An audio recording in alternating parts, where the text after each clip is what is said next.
up, Rosie? What's going on, everyone? Bros and Beers here, live on a Friday night. We're on TikTok right now, bringing to you Friday Night with the Bros. Plan for the night is we're just going to go over some starts of the week, and then we're going to do some hot takes and some breakouts. Ron, how you doing tonight? Doing good. We're back together again, hanging out for the night, and yeah, should be a good night. We got Callie Webb that joined too. What up, Callie? What up? Yeah, just drinking some Red Bull, some energy drinks, and getting hyped for Friday. Hyped for Friday night. Yeah. I think we should just get right into it, huh? Getting right into it. Wasting no time. We're not about wasting time. Should we get into how we did last week? Yeah, let's do a little last week recap. Yeah, why not? Yeah, if you want to start, how'd you do last week? You know what? So Jameis was a hit. I know that. I'm gonna say I was 3 of 5 because one of my players was 0.2 off, so I'm gonna count it from Who my was that? threshold. Cortland Sutton. Oh yeah, that's fine. So yeah, Jameis was a hit. I believe he had like 30. Yeah, like 30 points in 6-point touchdown leagues. Travis Etienne was a bit of a bum. Yeah, he didn't do anything. He got Detroit just killed Jacksonville. It was not good for them. Yeah. But yeah, Cortland Sutton, he was a hit. He just under 15 points. Dawson Knox, I think, had 9 points, or right under 9, and then the Rams had 11 points against New England. So yeah, 3 of 5, that's the goal we like to try to hit. It's 3 of 5. I hit that last week. So yeah, pretty happy with my starts of the week. How'd you do? I was only 2 of 5. So Russell Wilson had a dud against Baltimore. Kareem Hunt was pretty bad against Buffalo. I think he had like 7 points, but Calvin Ridley had like 9, I believe, against Minnesota, so he was a miss. Jonnu Smith went off for like 25, I want to say, in PPR. Yeah, he had a really good game. He was a hit, and then Detroit defense against Jacksonville, that was a hit. So, means I just need to get 4 or 5 this week. Let's do it. I think we've only had 1 4 or 5 so far this year. Or maybe we've had a couple. I think we each had one. So, yeah, let's get into... What about our breakouts and hot takes from last week? Well, we always do that when we talk about our breakouts. So You're right. Let's get into your start of the week. Who's your start of the week at quarterback? My quarterback start of the week is a one and only Bo Nix, who I will personally be playing in like 4 leagues this week.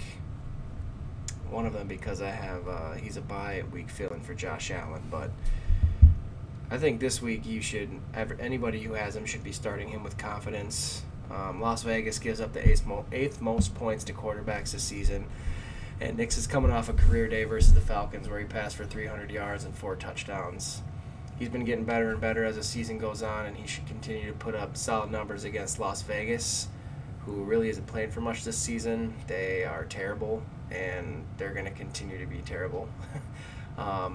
Also, Nix, if you got him on your roster, he's got one of the easiest rest of season schedules going into the fantasy playoffs and through the fantasy playoffs. So if you have him on your team and you don't have another good option to play, he could be a good start this week and beyond. So Bo Nix versus the Las Vegas Raiders is my start of the week at quarterback.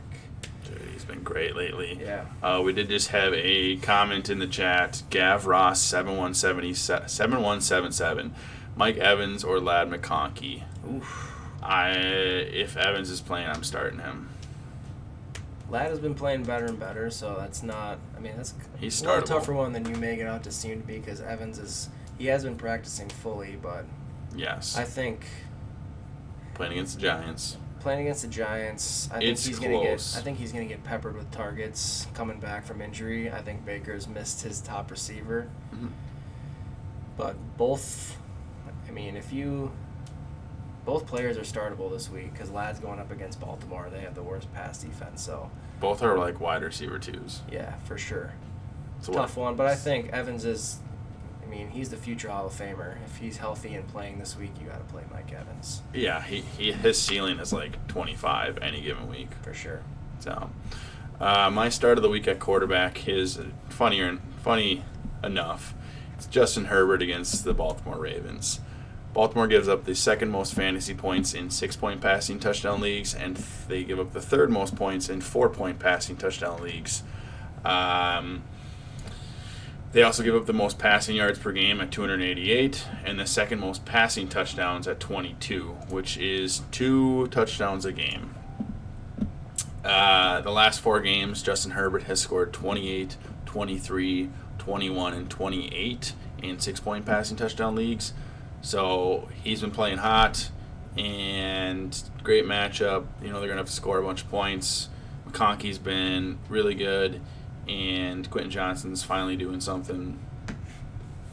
Plus, Baltimore's run defense is pretty good, so they're not going to be able to rely on Dobbins. So, yeah, Justin Herbert is my start of the week. Who is your running back start of the week? My running back start of the week is Tyrone Tracy versus Tampa Bay.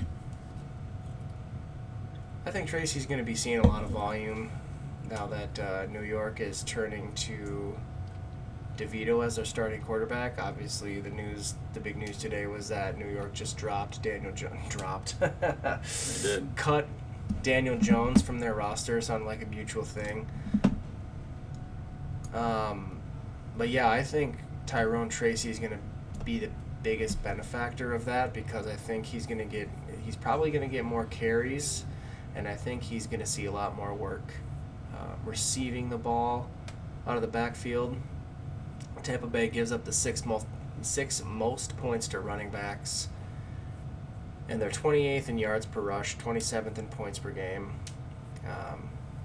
He's a former college wide receiver, and he's played a lot in like the slot too. So I think, behind Neighbors, he's probably their most skilled offensive player, and him and Neighbors, they're probably going to be trying to feed the ball to them. And Neighbors might not play. That's true. He's He didn't practice questionable. today. Yeah, he's questionable going into the weekend, and Tampa Bay's just got a bad defense as well. So this could be a game where Tampa Bay's got a great offense. They're putting points on the board, and they need to pass and to get out of it. So yeah, Tyrone Tracy versus Tampa Bay. Good start for this week. I like it. And you and I are both super high on Tracy rest of season. So. Oh God, yeah. I got a few decisions. The couple leagues I have him in, it's really hard to not start him. But also, I've just got so many options. So. Yeah, for sure. But with bye weeks, he's a perfect start, perfect fill-in. My start of the week, who actually I have both these running backs, is Brian Robinson versus the Dallas Cowboys. In PPR, they give it the 5th most points per game and the 3rd most points per game in half-point PPR. So you can start him in either format. The over-under is 10.5, which means that Washington will be up the whole game, and there's a good chance that Robinson gets 15 or more carries. The Cowboys also give up the 2nd most rushing yards per game at 151 yards per game, and then they lead the league in 18 rushing touchdowns allowed. There's a good chance that Robinson gets a couple goal line touches. Maybe he gets short yardage touchdown or 2, and look for him to break off some, decent size runs. Maybe, 100 yards and a touchdown is very doable this week. Eckler has been cutting into his touches, but that's also because Robinson has been hurt. Plain and simple, they're going to be up.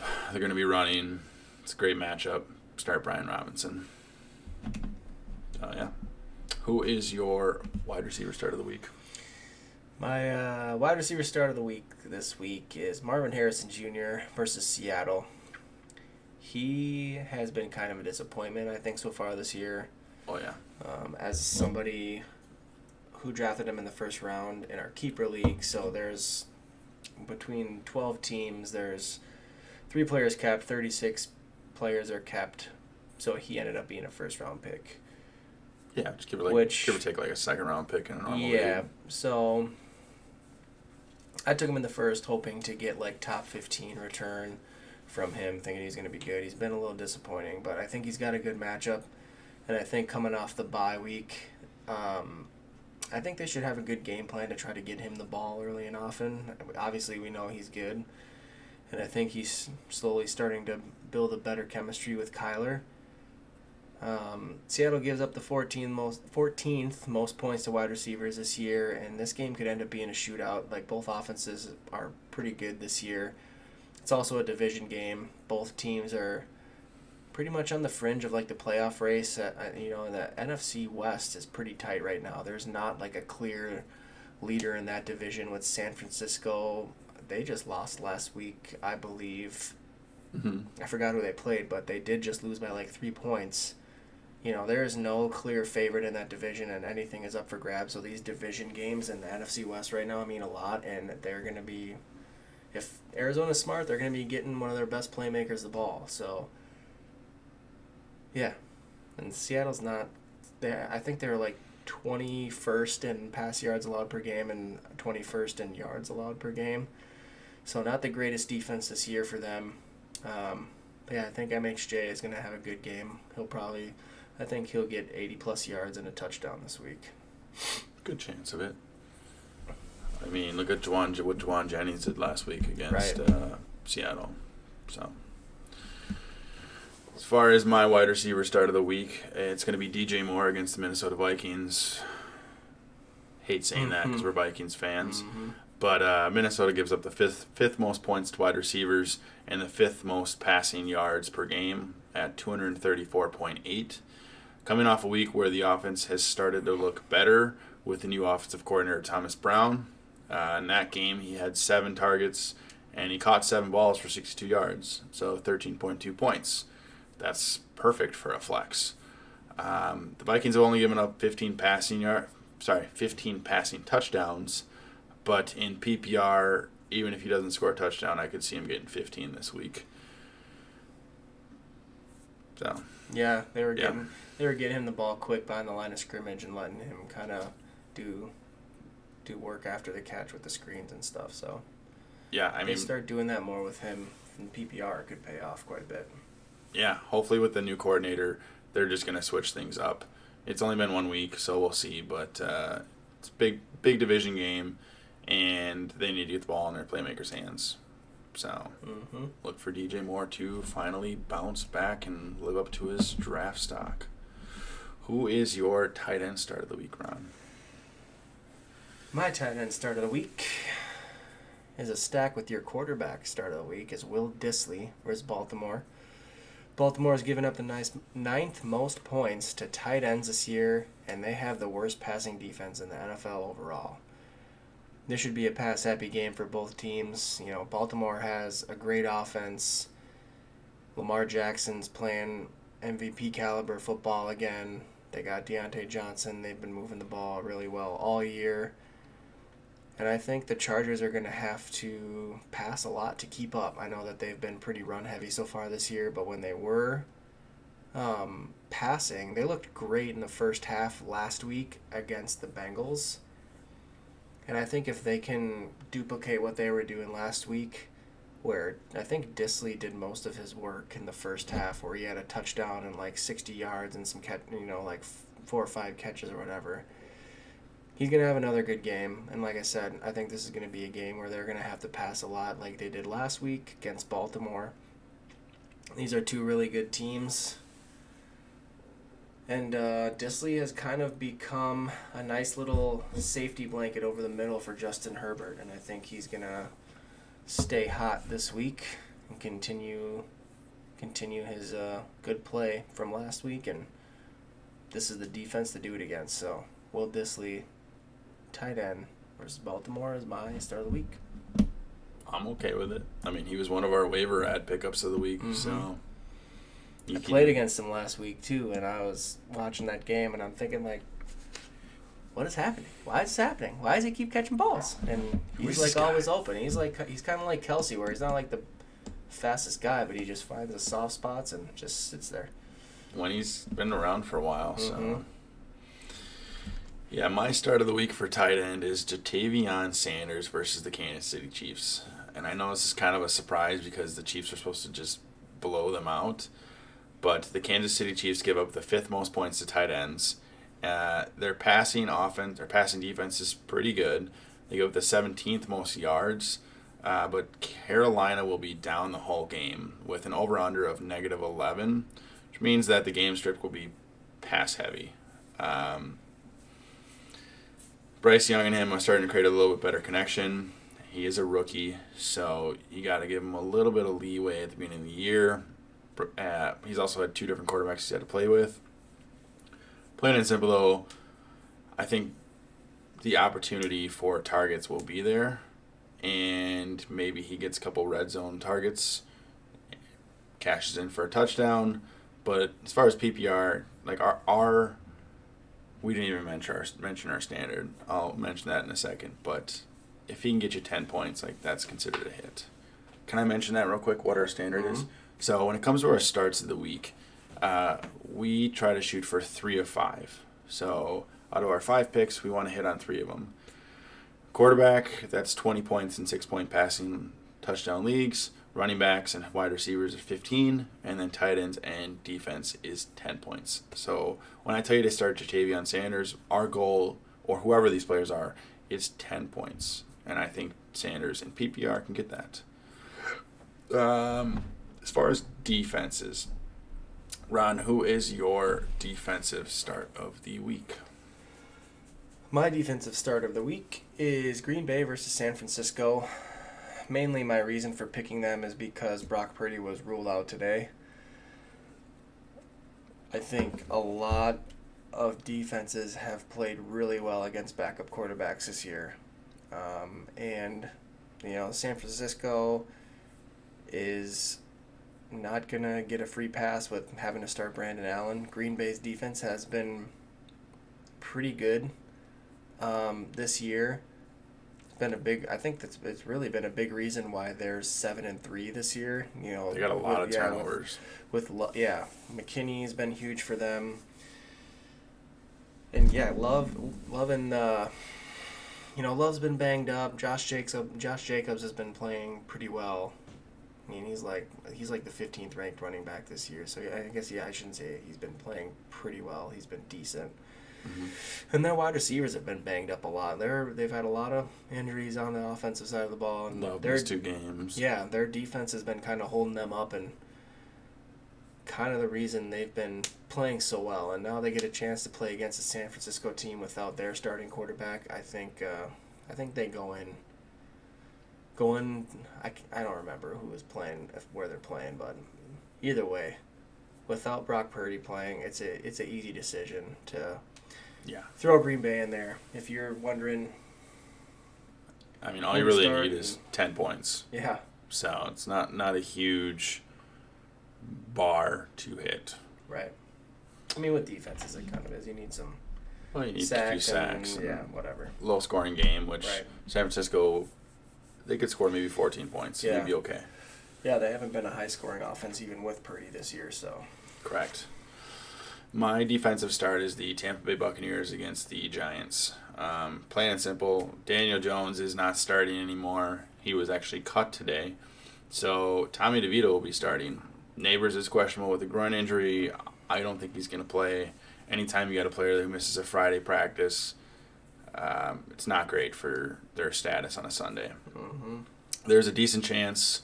I know you said Tracy was your start of the week. I like him in PPR because he can get a lot of catches, and they still might not score. Right. So there's a good chance that the Giants are going to only score 10 points, and they're already missing their left tackle and Andrew Thomas. So there could be a decent amount of sacks against DeVito.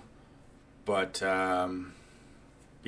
start Tampa Bay against the New York Giants, and they should be able to get you 10 points. Mm-hmm. So, ready to get to the breakouts? Yeah. Check our breakouts for last week real quick. Yeah. So the way it works with breakouts is it's a little bit different than our hits, our starts of the week. Breakouts are considered players who have done nothing and have a good game, or players that are playing good and then blow up completely. So there's a little bit of gray area there, but it just depends. Most time we pick players who haven't done good and then have a good game. So who was your breakout last week? How'd they do? My breakout pick was A.J. Barner versus San Francisco. He was a tight end 1 with Noah Fant out. I thought he would see a little more volume than he got. But 2 catches for 15 yards, 3.5 points in PPR. Bum. Yeah, complete bum.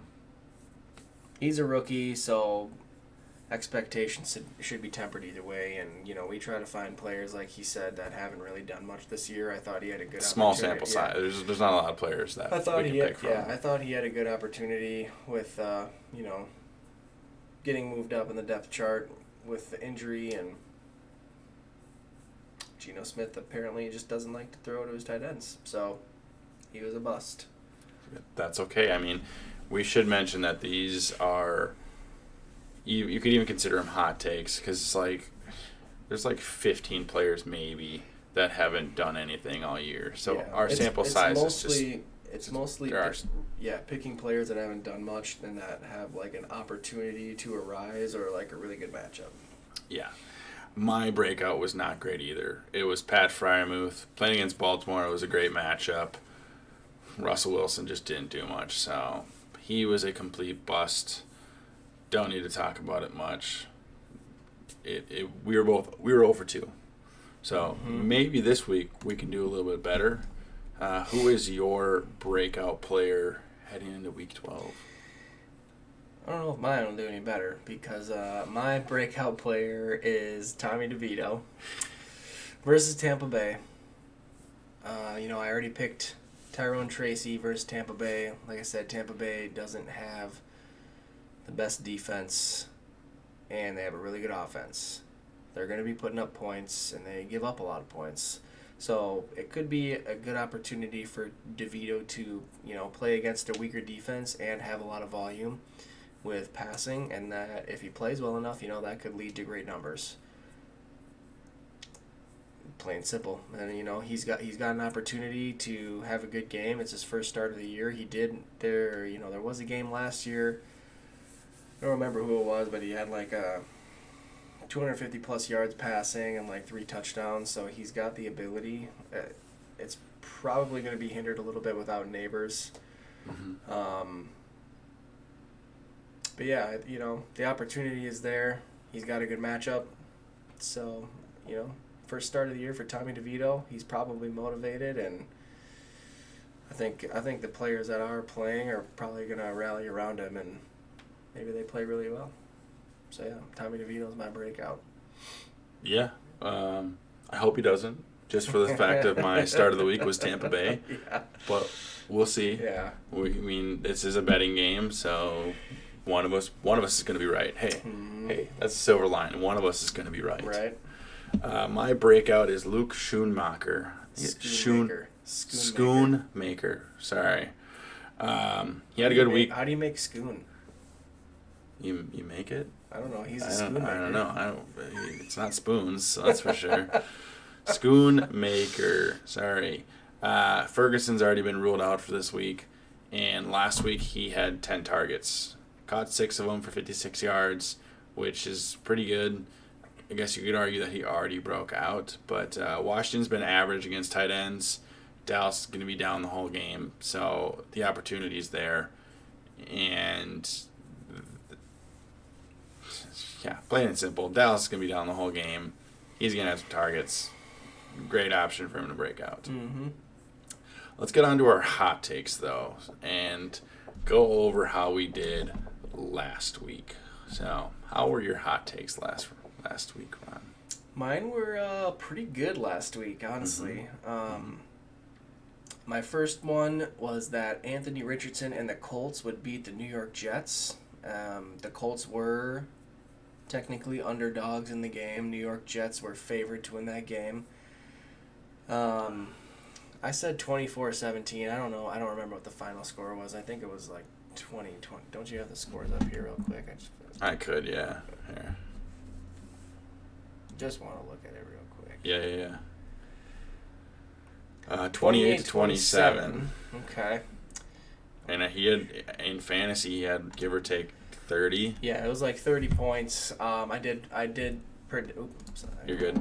I did predict that he was going to have total 250 or more yards and 3 total touchdowns, which were both right. Correct. So, got that one right. And then my second one was Pittsburgh upsets Baltimore. I know that wasn't like a huge upset, but Baltimore was... Where's the score? That's... There it is. Yeah, Pittsburgh upset them 18-16. Yeah. So, the score was wrong. I thought it was going to be more of a shootout. Both offenses have been playing pretty well. I thought it was going to be 38-35, which definitely was a stretch. But I still got that Pittsburgh was going to beat Baltimore. Mm-hmm. Yeah. So, yeah. I mean, hey, I'll consider that a win because you had the team right. Yeah, the score is just a fun thing to add to see how close you can get. So, but the more important thing when we do the hot takes is like one team kind of beating another, or maybe like a person throwing up some stats or whatever. So, I think They're hot takes. Yeah, I think I did pretty good. Yeah. So I'll take it. I was close as well. So I had Chicago upsetting Green Bay, 23-17. They lost 20-19 on a last-second blocked field goal. So it easily could have been 22-20. I also had Killer Williams throwing for 250 and 2 touchdowns.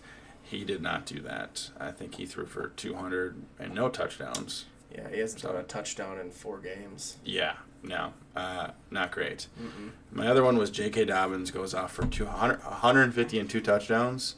He got the 2 touchdowns, but he only had like 60 yards rushing, I think. So 0 for 2, but I had some parts right of both. Not true. Chicago, I was completely wrong, but I was close. You were close. If they make that field goal, I'm halfway right.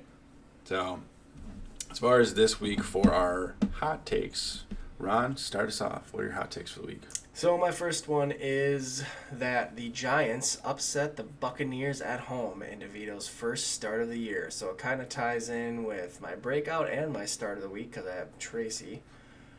And DeVito is going to go for 250 total yards and 2 total touchdowns or more. I should say 250 or more, or 2 total touchdowns or more. Mm-hmm.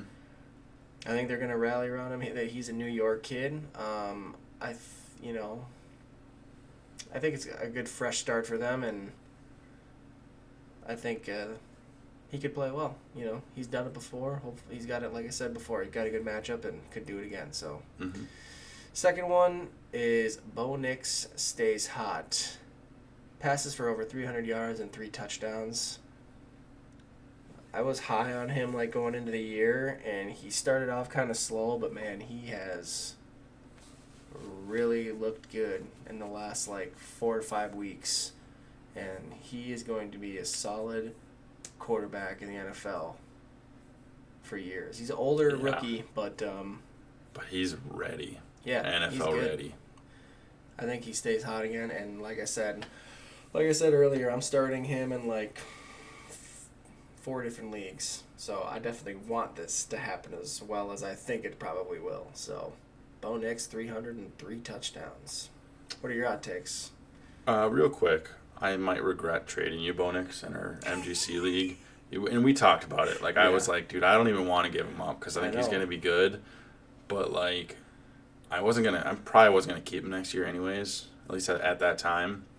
So, yeah, he's a stud. He is a stud. And he's stud. He's a good-looking man. Yeah, with that spiky hairdo. Bo Nix. What's up, dude? My first hot take is the biggest hot take of the year. I give it a 3% chance of hitting, but these are hot takes. We're going for excitement. Mm-hmm. Carolina upsets Kansas City by 3 points, and Kansas City loses back-to-back for the first time this year. Of course, because they've only had 1 loss. Mm-hmm. I should mention, huge hot take, very unlikely, but if this hits next week, we're going to have to do something to celebrate. Second hot take, also unlikely, but there's a little bit more reason for this one. Vikings defense is pretty bad against pass. So I got Caleb Williams throwing for 300 yards and 2 touchdowns, but the Bears still lose because we are Vikings fans. Of course they'll lose. So they're going to get crushed. But Caleb Williams will have a good day somehow. And then, DJ Moore will still hit. So. That is our Friday night with the bros. We gave you some starts of the week. We gave you some hot takes and our breakouts. We are live on TikTok, which we have been doing lately. Like always, like, comment, and subscribe. If you have any fantasy football related questions or just football questions, or you just like Ron and I, comment some stuff and we'll respond to you. Anytime you subscribe, you'll get notifications whenever we go live or whenever we post videos. So yeah. Yeah, if you ever have any questions, you can, even if you go and just comment on like a TikTok video with a question, one of us will see it. We both usually see it, talk about it, and come up with a consensus decision and try to give you guys the best advice possible for your questions and stuff. So We have 2 people that can comment yeah. and post. So we have an advantage. Mm-hmm. But all right, everyone. Enjoy your Friday night. We will be live on Twitch potentially later tonight. And enjoy. Peace out.